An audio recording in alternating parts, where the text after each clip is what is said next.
कि सरकार ने सारा प्रयास किया चुनाव जीतने के लिए, धन बल सब लगा दिया, शराब हो, साड़ी हो, पैसे हों।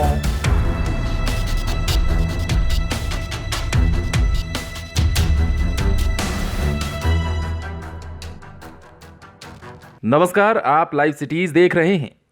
बिहार की 2 सीटों तारापुर और कुशेश्वर स्थान में मतदान को लेकर अब गहमा गहमी खत्म हो चुकी है। इंतजार है तो बस अब नतीजों का। हालांकि उससे पहले ही बयानों का दौर बदस्तूर जारी है।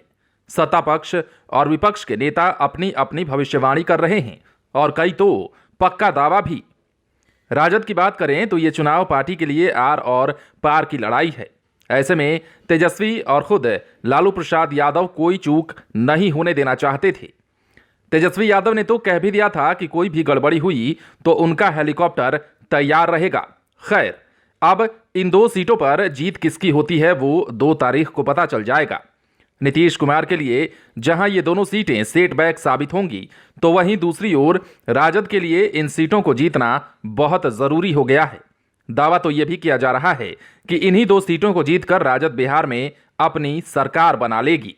हालांकि इसका फॉर्मूला कितना सेट होता है यह भी फिलहाल कह देना जल्दीबाजी होगी।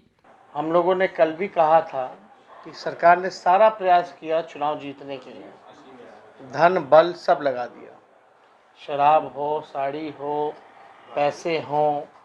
इनके मंत्री जो है किस प्रकार से डीलर को धमकवाया जा रहा है अधिकारी द्वारा, ये सारी बातें हमने बताई। ये सब करने के बावजूद भी जो आज हम लोगों को जो फीडबैक मिल रहा है कि दोनों जगह से राष्ट्रीय जनता दल के प्रत्याशी जीत ही नहीं रहे, लेकिन जो जीत का अंतर है वो काफ़ी बड़ा होगा। लेकिन इसी बीच चुनाव आयोग की तरफ से राजद की वो बात मान ली गई है जिसके लिए पत्र लिखा गया था। बिहार विधानसभा उपचुनाव की मतगणना पर राजद की मांग का असर होता दिख रहा है। चुनाव आयोग ने 2 नवंबर को दोनों सीटों की मतगणना में सुबह 8 बजे से बैलेट पोस्टल वोटों की गिनती कराने की बात कही है। आयोग ने स्पष्ट कर दिया है कि पोस्टल बैलेट की गिनती अलग कमरे में ही होगी। राजद ने ईवीएम और पोस्टल बैलेट की गिनती एक ही कमरे में कराने की मांग की थी। बिहार विधानसभा उपचुनाव की मतगणना संपन्न होने के बाद अब सभी की नजरें नतीजों पर हैं। उपचुनाव के नतीजे 2 नवंबर को सामने आएंगे। मतगणना को लेकर राजद की मांग को कुछ हद तक चुनाव आयोग ने मान लिया है। मुख्य निर्वाचन अधिकारी HR श्रीनिवास के अनुसार 2 नवंबर को सुबह 8 बजे सबसे पहले बैलेट पोस्टल वोटों की गिनती होगी। उसके बाद 8:30 से ईवीएम के वोटों की गिनती शुरू होगी। इसके बाद ईवीएम और बैलेट पोस्टल के वोटों की गिनती एक साथ चलती रहेगी। कुशेश्वर स्थान सीट के लिए मतगणना केंद्र WITI रामनगर दरभंगा में बनाया गया है। तारापुर सीट के लिए RDNDJ कॉलेज मुंगेर में बनाया गया है। राजद के राज्यसभा सांसद मनोज झा ने चुनाव आयोग को पत्र लिखकर सबसे पहले पोस्टल बैलेट की गणना कराने की मांग की थी। हालांकि उनकी दूसरी मांग खारिज हो गई है। आयोग के मुताबिक तारापुर के वोटों की गिनती के लिए 2 हॉल में 7-7 टेबल यानी कि 14 टेबल लगेंगे। बैलेट पोस्टल की गिनती दूसरे कमरे में 5 अतिरिक्त टेबल पर होगी। इसी तरह कुशेश्वर स्थान के वोटों की गिनती के लिए एक रूम में 10 टेबल और दूसरे रूम में 4 टेबल लगेंगे। पोस्टल बैलेट की गिनती तीसरे कमरे में 2 टेबल पर होगी। हालांकि चुनाव आयोग ने राजद की बात तो मानी है, लेकिन आधा मानी है।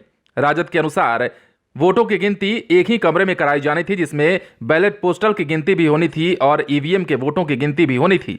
लेकिन चुनाव आयोग ने राजद की आधी बात मानते हुए 8 से 8:30 बजे तक बैलेट पोस्टल गिनने का लक्ष्य रखा है और 8:30 के बाद ईवीएम के वोटों की गिनती की जाने की बात कही जा रही है। ऐसे में देखना दिलचस्प होता है कि बिहार की इन 2 सीटों पर आखिरकार बाजी मारता है तो कौन, क्योंकि लगातार जीत का दावा दोनों ही तरफ से किया जा रहा है।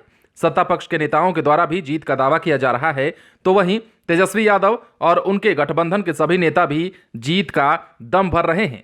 तो वहीं कांग्रेस के नेता भी लगातार इस बात पर अडिग हैं और कह रहे हैं कि कांग्रेस भी इस चुनाव में बाजी मारने जा रही है।